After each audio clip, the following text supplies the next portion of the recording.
Hey, good Wednesday morning to you. Well, we continue on as we look at the 7 churches in Asia Minor.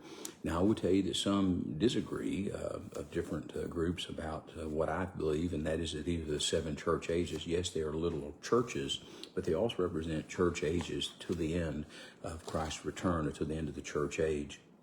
Yesterday, we spoke of the apostolic church, that in that first century, those that had great power did great things, but were cautioned to be sure not to leave their first love because of their power and what they're able to do.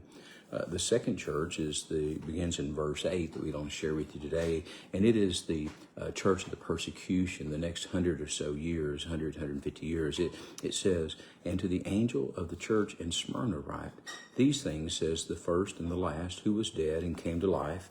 I know your works, tribulation and poverty, but you are rich, and know the blasphemy of those who say they are Jews and are not, but are the synagogue of Satan. Do not fear any of those things which are about to suffer. Indeed, the devil is about to throw some of you into prison, that you may be tested, and you will have tribulation 10 days. But be faithful until death, and I will give you the crown of life. He who has an ear, let him hear what the Spirit says to the churches. He who overcomes shall not be hurt by the second death."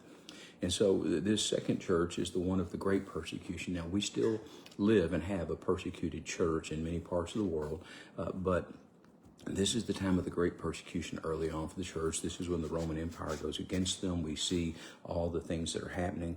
And so understand the first 2 church ages, I'm saying we still have apostolic, we still have power within the church. I'm saying we still have a persecuted church. Those first 2 ages did not end, but they no longer became the focus of the church, the greater part, but they still exist. And so, yes, we still have persecution. And so you need to know that in the last days, we will see great persecution. It will come again.